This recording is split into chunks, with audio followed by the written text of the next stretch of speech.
Salut à tous et bienvenue à l'épisode 54 avec la Lotto Soudal. Nous allons aborder la suite de Tirreno Adriatico, dont on avait vu les deux premières étapes dans l'épisode précédent. Ensuite, ce sera Milan-San Remo et évidemment ensuite un petit aperçu de Catalogne avant de poursuivre ensuite à l'épisode 55. Alors, Alberto Bettiol avait gagné au sprint l'étape 1, et puis pour l'étape 2, ça s'était joué à pas grand chose. Il y avait Peter Sagan qui était revenu du diable Vauvert pour coiffer au poteau Tish Benoît. Donc voilà, on va attaquer.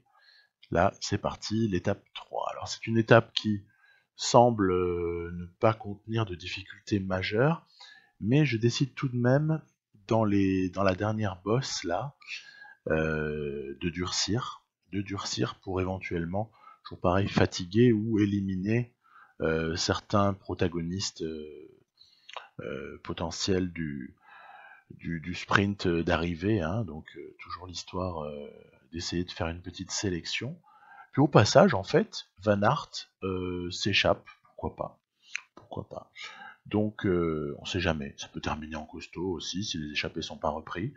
Bref, voilà, donc il y a un petit groupe à reprendre là-bas qu'on aperçoit, parce que Van Aert n'est pas à l'avant de la course, et au moment où donc je suis en train d'essayer de tout faire pour ramener Van Aert sur l'avant, on voit que c'est faisable, il y a encore largement matière à le faire.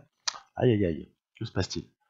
À l'arrière, chute de Tish Benoît, chute à un très mauvais moment en fait, parce que une chute là aussi proche de l'arrivée, ça risque d'être vraiment impactant par rapport au classement général.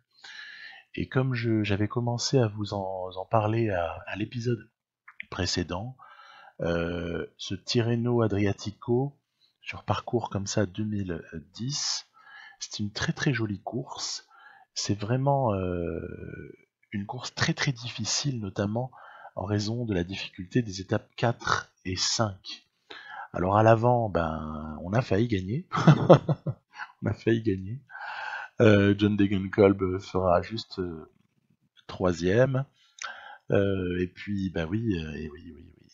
Ce qui devait se passer, eh bien, arrive, c'est que Tish Benoît accuse un retard d'environ 2 minutes à l'arrivée.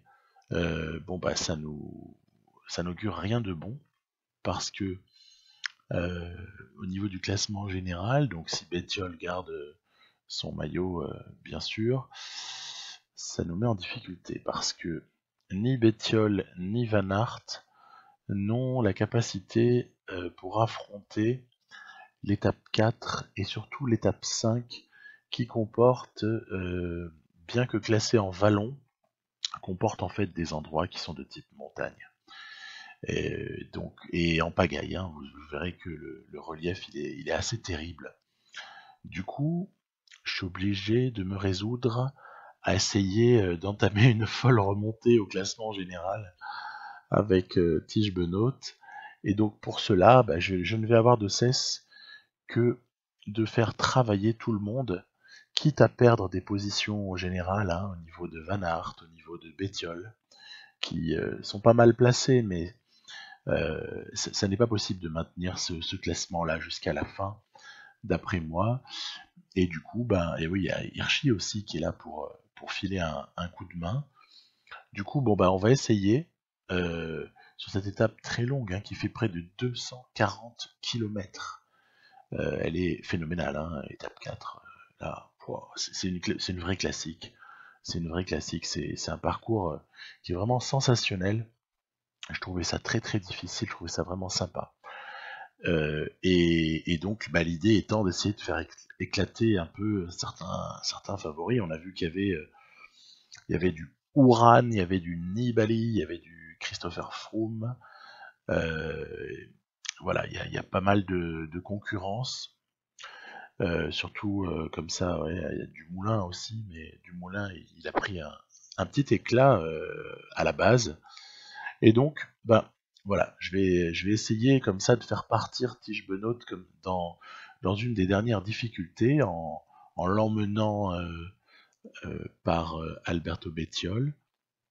Et donc, ben, on va voir ce que ça peut donner. Il y a des échappés, mais qui n'ont plus beaucoup d'avance là à ce stade.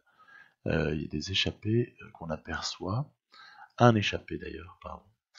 Et ben, l'idée c'est que ben, malheureusement, regardez, ça roule comme des malades. Il reste encore des hommes forts. Hein. Il reste encore notamment du BMC, du Bahreïn Merida. On n'oublie pas qu'il y a aussi Peter Sagan hein, qui est là avec quelques équipiers. On a vu Bonifacio.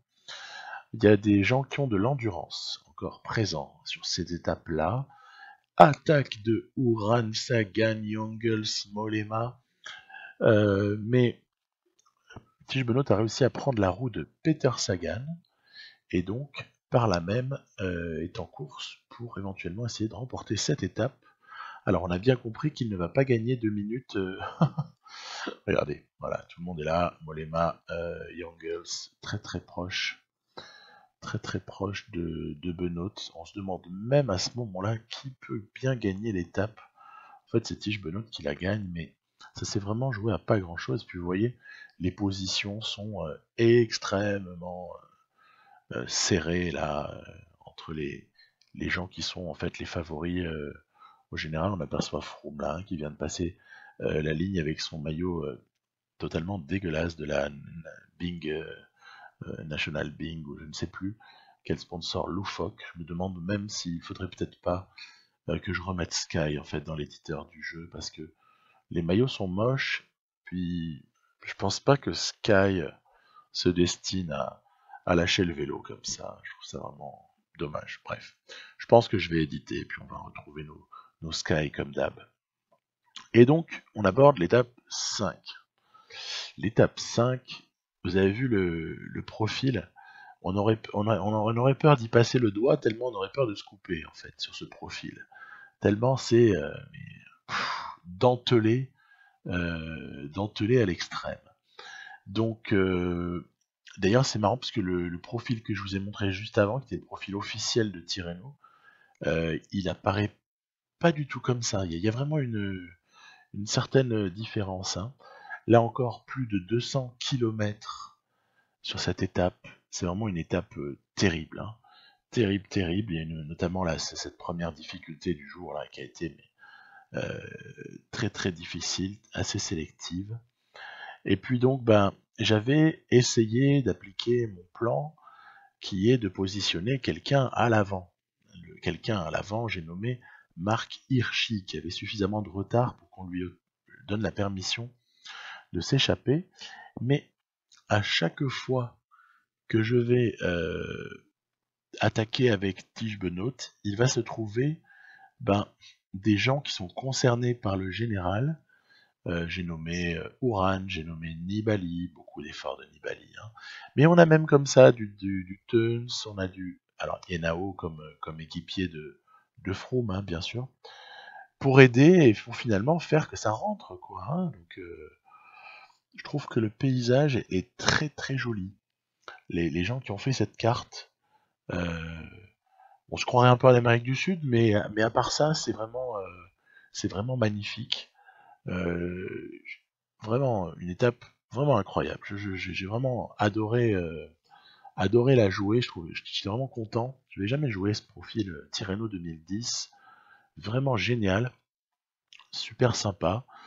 Et donc, bah, nous, on est toujours là à essayer de peu ou prou emmener Tige Benoît comme on peut, quoi. Mais le problème, c'est que les équipiers sont fatigués. On a vu Bettiol qui avait beaucoup donné, maintenant il est lâché.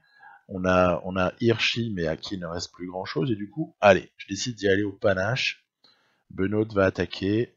Voilà. On va essayer d'y aller solo et de rejoindre peut-être des échappés, etc. Mais le problème, c'est que bah, chaque échappé que vous allez reprendre à ce moment-là de la course, bah, il est cramé. Donc après, on se fait reprendre parce que je veux pas non plus tout perdre au niveau de l'énergie. Vous voyez qu'à peine je plante une attaque, il y a tout le monde qui réagit. Du coup, finalement, retour de Hirschi qui se refait un petit peu, il se refait un petit peu la barre là. Benoît aussi, hein, bien sûr, dans des moments faibles. Hein. Et puis là, allez, je décide de encore essayer d'attaquer, d'encore essayer de faire mal à la concurrence. Allez, on y va maintenant avec Benoît à nouveau. On essaye de faire des différences, mais regardez, de différence, il n'y a point, puisque tout le monde est là. Tout le monde est là parmi le groupe là des favoris. Il n'y a personne qu'on arrive à distancer. Puis c'est sûr qu'après, une fois que vous êtes échappé, à un contre, je sais pas moi, à un contre 5 6 7 mecs, alors, aucune chance. C'est normal. C'est normal. Parce que eux, ils se relayent, donc ils se récupèrent de temps en temps. Et le mec qui est seul, il s'épuise. Donc à partir de là, il y a une grande logique à ce que on soit un peu dans l'impossibilité de s'échapper, hein, une logique cycliste. Hein. Donc vous voyez là, j'ai pas pu réagir à une attaque de Nibali parce que la barre était tout simplement, j'avais plus rien. Mais on a aussi le droit de faire comme les autres, c'est-à-dire qu'en fait, eux, ils collaborent bien pour nous reprendre. Bon, bah, c'est pour cette fois, bah, c'est moi qui vais me laisser un petit peu porter par le retour de Uran, qui ne souhaite absolument pas que Nibali s'échappe. D'ailleurs, il y a Young Girls aussi. Et puis Froome ne souhaitait pas ça non plus, pour bah, finalement se faire ramener tout doucement par l'ami Uran. Et après, bam, on en plante une. Ça, c'est sûr que c'est l'apanage du puncher que d'arriver comme ça à planter une énorme accélération et aller s'imposer. Alors on va être crédité, tiens pour une fois, on va être crédité d'un petit écart sur cette arrivée, mais trop faible évidemment pour combler l'énorme fossé qui nous sépare de l'ami Uran au général. Hein. Trop faible, mais qui va nous permettre quand même, voilà, je crois que c'est 17 secondes, quelque chose comme ça, qui va nous permettre tout de même de revenir à la deuxième place. Mais il y a quand même un écart conséquent, il y a plus d'une minute. Alors, vous doutez bien que je suis pas du genre à baisser les bras. Il y a une étape 6, parce qu'après à l'étape 7, on peut pas espérer grand chose. Hein. Donc c'est vraiment à l'étape 6 où jamais que ça doit se passer. Alors, à l'étape 6, il y a comme ça un circuit qui se reproduit plusieurs fois. 1, 2, 3, 4 fois. Et la quatrième, c'est l'arrivée. Alors, je vais essayer évidemment de, toujours pareil, faire partir quelqu'un qui est loin au général. En tout cas, qui est suffisamment loin pour qu'on le laisse partir. C'est Van Aert. Et puis, je vais essayer d'en faire partir un deuxième. Voilà. Afin que l'un puisse soutenir l'autre et que quand Benoît récupère celui qui reste, il y en tout cas, les deux, quand il récupère ses deux camarades, ben, il y en ait au moins un qui soit en très très bonne condition. Mais en fait, personne ne laisse partir l'ami Hirschi. Et ouais, personne ne le laisse pas partir. On dirait que le peloton refuse totalement que Hirschi s'en aille, alors que Van Aert n'avait pas de souci. Donc, je n'ai pas d'explication majeure à cela, puisque à la limite, Van Aert est voilà, un poil mieux placé enfin, en général que Hirschi, mais peut-être que simplement Hirschi représente plus un danger. Quoi qu'il en soit, moi je vais l'interpréter comme finalement une IA extrêmement développée qui a senti le danger et qui se dit Van Aert, ok, mais Van Aert et Hirschi pour aider Benoît et pour nous carotter au général, non merci. Par contre, dans ce raisonnement-là, ce serait les Mickelton Scott qui devraient se bouger les fesses. Or, ils ne bougent pas le petit doigt. Hein, c'est uniquement le boulot est fait par les Bahrain Merida de Sagan. Il est fait par éventuellement de temps en temps les fameux National Bing de Chris Froome. Il est fait comme ça par quelques équipes, par Nibali hein, et consorts. Mais il est jamais fait par Mickelton Scott qui est hormis un Tour de France là que j'ai joué il y a pas très très longtemps, un peu une équipe de suceurs, hein, Mickelton Scott hein, dans le jeu. Hein. C'est vraiment une équipe de suceurs de roues parce que les mecs, alors voilà, ils ont Caleb Ewan, Ils ont quelques grimpeurs ou punchers vraiment balèzes, hein, vraiment balèzes. Par contre, ça fait jamais d'effort, hein. Ça se consomme pas, hein. Donc bon voilà, bah, c'est comme ça, hein, c'est tout, hein. Il y en a dans le cyclisme, hein. Il y en a qui ont fait leur carrière comme ça, hein. Donc néanmoins, c'est un peu décevant parce que ce qu'on pourrait espérer, en poussant un petit peu l'IA, hein, en développant un peu l'intelligence artificielle du truc, ce serait que bah, les équipes des rivaux immédiats ben, obligent un petit peu l'équipe du leader à rouler. Ça, ce serait marrant, ça. Ça, c'est vraiment un truc qui pourrait évoluer, un axe de progression du jeu. Alors, je sais que certains m'ont expliqué qu'il n'y avait pas de version 2019 qui était en train de se fabriquer, parce que ça changerait de développeur ou ça changerait je ne sais pas quoi. Mais il y a bien des gens qui vont quand même reprendre le concept. PCM va pas mourir, je l'espère. Ce serait bien bien dommage, même si à la limite sur la base du 2018 et puis avec des gens qui fabriquent des cartes, bon, en fait on aurait toujours le moyen d'y jouer, hein. Il y aurait juste il y aurait juste les moteurs IA qui changeraient pas quoi. Mais bref, toujours est-il que bah voilà, les Michelton Scott, ils bougent pas une oreille, ils en foutent pas une. Derrière, ça s'excite comme c'est pas possible entre favoris. Et puis Tige Benoît, au milieu de tout ça, bah, il n'a pas vraiment pu bénéficier d'un soutien quelconque de Hirschi ou de Van Aert. En tout cas, pas un soutien déterminant du tout, comme on a pu avoir parfois sur le Tour de France ou sur le Giro, là, hein, plusieurs fois dans mes parties. Donc, bon, euh, il faut se débrouiller seul. Il faut se débrouiller tout seul. En plus, en face, c'est hyper agressif. On est dans la dernière difficulté. Je prends la roue. Je prends la roue de Froome et je vais essayer de. Bah, on a compris, hein. On a compris qu'on n'avait pas gagné à Tirreno, hein, parce que bon, quand vous voyez Uran qui est à 2 mètres, vous sentez son haleine, vous avez pigé que ça va pas le faire. Par contre, voilà, point d'honneur à aller gagner cette étape.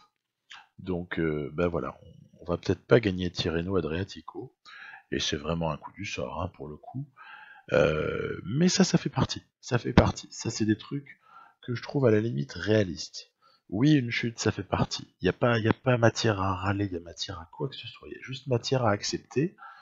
Mais au moins, après, on allait répondre avec panache, puisqu'on est allé gagner 3 étapes. Voilà. Les 3 étapes les plus difficiles, on les a gagnées. Donc, bah voilà, derrière, étape 7, quand vous voyez les 100 derniers kilomètres, vous avez compris qu'il va pas se passer grand-chose. Eh ben, je vais quand même essayer de secouer tout ça. Je vais essayer de rouler à mort dans les petites difficultés là du premier tiers d'étape là, euh, pour ensuite essayer encore une fois de provoquer les choses. Parce que après tout, c'est pas parce que ça paraît pas possible de lâcher les gens sur une étape comme celle-là que je vais pas essayer. De toute façon, qu'est-ce qu'on a à perdre? Strictement rien. Donc il faut tenter. Là, très gros effort collectif ponctué par un effort de Bétiol pour emmener Benoît en tête de peloton. On voit qu'on a beaucoup réduit le groupe de coureurs présents à l'avant à une grosse vingtaine de coureurs. Derrière, après, ça roule comme des malades, ils essaient de revenir, hein, mais et là, en fait, je vais essayer de rouler parce que je profite d'avoir Bétiol et Hirschi dans l'échappée, hein, entre guillemets, pour essayer de muscler le truc. Après, on voit que ça, on va être pris par le groupe Degenkolb, Van Aert. Bah, donc, on va aussi leur demander de rouler très très fort. On va leur demander de rouler et puis on va même tenter des coups à des moments. Je vais tenter de m'échapper pour voir un peu la réaction, pour essayer de fatiguer un peu tout ce petit monde. Vous voyez, j'ai essayé d'emmener Benoît avec Van Aert. Et puis, on voit que derrière, là par contre, attention, je vais utiliser le terme, il y a des idiots utiles. Il y a des idiots utiles de Astana, là, qui roulent comme des idiots sur nous, alors qu'ils n'ont rien à gagner. Voilà. Ils n'ont pas de sprinter réellement pour gagner cette étape-là, mais ils roulent. Encore une fois, Laissez Michelton Scott, par pitié, laissez travailler Michelton Scott au lieu de les ramener gratuitement. Or, ben, c'est pas ce qui est fait. Après, quand on se rapproche de l'arrivée, c'est pas pareil. Là, je comprends 10 000 fois que ça veut gagner l'étape. Là, on est à un tour de l'arrivée. En fait, il y a un circuit final qu'on a fait un certain nombre de fois. Et puis, ben, voilà, donc c'est le moment où on va arriver. Et puis, comme un pied de nez à tout ce que je viens de vous raconter, c'est en plus Caleb Ewan qui vient s'imposer. Alors moi je dis ouh, là c'est sous les huées là. Une équipe qui roule pas, qui fait aucun effort et qui à l'arrivée elle ramasse le général et en plus elle a son sprinter là, le nain d'1m50 qui vient en plus ramasser avec son style totalement dégueulasse, hein, Caleb Ewan. Moi je sais pas si vous aimez ce coureur, mais si vous l'aimez, bah ça change rien. Moi je l'aime pas. Je l'aime pas et en particulier avec ce style-là, ce style absolument abject qu'il a. On dirait un enfant qui a pris un vélo d'un adulte en fait. Il pédale, là, il mouline, bref. Donc c'est abject, cette fin de Tirreno. Par contre, la globalité était intéressante. C'était une bonne expérience. Et puis la chute en elle-même, moi je l'accepte. Victoire d'Ouran, elle me plaît. Ce qui me plaît moins, c'est le comportement global et le fait qu'Ewan gagne cette étape-là. Si ça avait été Peter Sagan, j'aurais été heureux. Donc, sans transition aucune, si ce n'est qu'on passe d'un bord de l'Italie à l'autre, hein, puisqu'on passe de l'Adriatique à la Méditerranée, au bord de la Méditerranée, on va évidemment aborder le final de Milan-San Remo. Alors on voit que j'ai adopté une stratégie cette fois-ci qui n'est pas de se laisser faire dans la Cipressa. Je me suis dit qu'il fallait, avec cette équipe très très forte que j'ai emmenée, il fallait que je durcisse vraiment énormément dès la Cipressa. Et y compris d'ailleurs dans le plat qui suit, hein, rouler à bloc, quoi. On voit que là, dans l'approche du Poggio, je demande à Degenkolb d'y aller, mais comme un malade. Voilà. De toute façon, j'ai annoncé la couleur dans l'épisode 52. Je vous ai dit que cette année, c'était l'année ou jamais. Enfin, on pourrait recommencer l'année d'après, mais c'était vraiment l'objectif, c'était vraiment d'essayer de voir ce qu'il y avait à faire avec Tige Benoît sur la globalité des monuments. Hein. Donc, ce serait un petit peu incohérent que de ne pas essayer de le mettre en condition d'aller gagner à San Remo. Donc voilà, on a Christophe qui a tenté quelque chose, c'était sympa. On voit que les meilleurs sont là, on voit Peter Sagan, il y a Groenewegen, il y a Moscon, il y a tout le monde. Et puis nous, évidemment, ce qu'on fait, c'est qu'on a progressivement écrémé jusqu'à lâcher la bête. Voilà. Accélération de Tish Benoît sur la fin de ce Poggio, voilà, pile au bon moment, hein, c'est-à-dire un poil avant la descente. Il a 20 secondes et on sait qu'en général, 20 secondes en haut du Poggio, ça peut éventuellement suffire. Donc là derrière, les poursuivants sont très très actifs. J'ai demandé à Matthews de prendre la roue de Peter Sagan. Et puis après, j'ai basculé en relais. C'est une petite erreur de manipulation. En fait, ça va très très vite, hein, le final. Hein. Ça va très très vite. Moi, j'ai tendance à jouer en temps réel. Je ne fais pas pause. Et là, un retour de Sagan. Non, ça va aller. C'est contrôlé. Victoire de Tish Benoît. Et derrière, on a des sprinters. On a Bauhaus, on a Demar, on a Groenewegen, on a tout le monde qui est là, hein, plus ou moins, sur les gros sprinters. On a réussi à les distancer dans le Poggio. Donc c'est tout ce qui compte. Et puis tout de même, il y a un truc, je sais pas si ça vous a interpellé, mais moi, je peux pas ne rien dire là-dessus. En fait, c'est pourquoi est-ce que Sagan a pris cet écart de Benoît sur la fin du Poggio? Première question.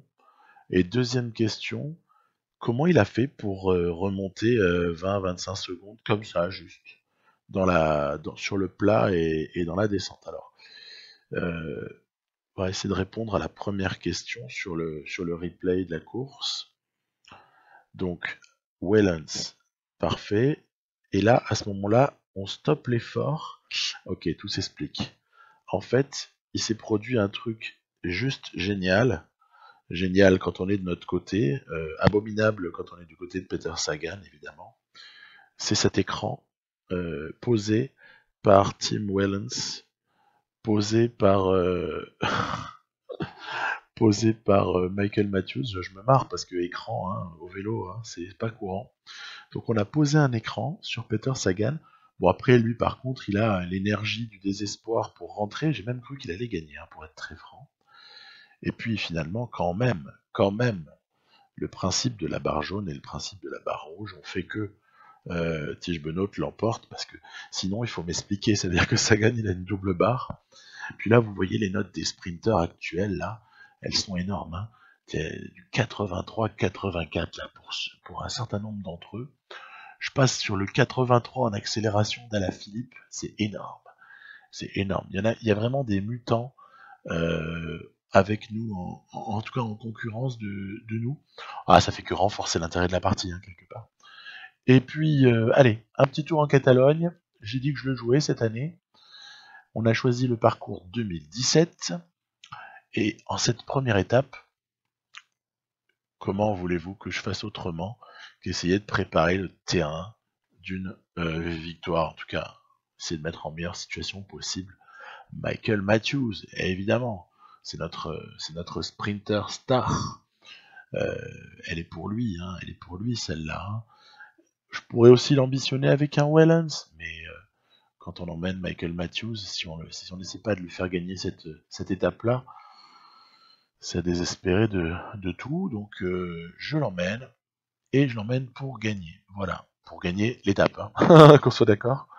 Pas pour gagner Tour de Catalogne, hein, parce que les difficultés seront totalement hors de portée pour lui assez rapidement. Je dis ça sans l'avoir joué, hein, bien sûr. Hein. Je n'ai pas joué plus à l'heure actuelle où je parle, je n'ai pas joué plus que l'étape 2, qu'on verra juste après. Donc, finale, après avoir durci, c'est Hirschi qui va être chargé d'emmener Wellens, qui lui-même emmènera Matthews. Hein, je fais ça par rapport aux capacités d'accélération hein, des gars en question. Et Matthews va... attention, suspense ou pas. Non, aucun suspense. Matthews va s'imposer très très nettement devant... il faut dire, pas un plateau de sprinter énorme. Ou alors, ça m'aurait échappé. Et ça voudrait dire qu'on les aurait épuisés. Parce que vous voyez qu'il y a quand même pas mal de largués. Hein. On finit pas en peloton, hein, on finit en petit peloton. Donc en peloton réduit. Donc voilà, Matthews, très bien, maillot jaune, ok. Bon. Ensuite, et c'est un point important, l'étape 2, ce contre-la-montre par équipe de plus de 40 km est une épreuve intéressante. C'est un petit peu pour cela que j'ai choisi le Tour de Catalogne en version 2017. Je vais commencer en ajustant évidemment des temps de relais différents suivant les coureurs, mais en revanche, ils vont tous démarrer à 90 au niveau de l'effort.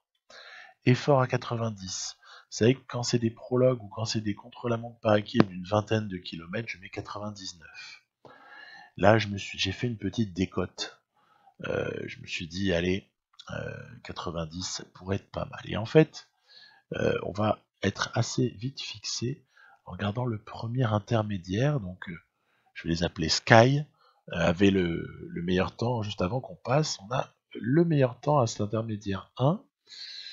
Bon, très bien. Et du coup, je suis plein d'espoir. Hein. Du coup, je me dis, waouh, c'est cool. Je pensais pas quand même que éventuellement on pourrait le gagner, mais je m'attendais pas non plus à être dernier.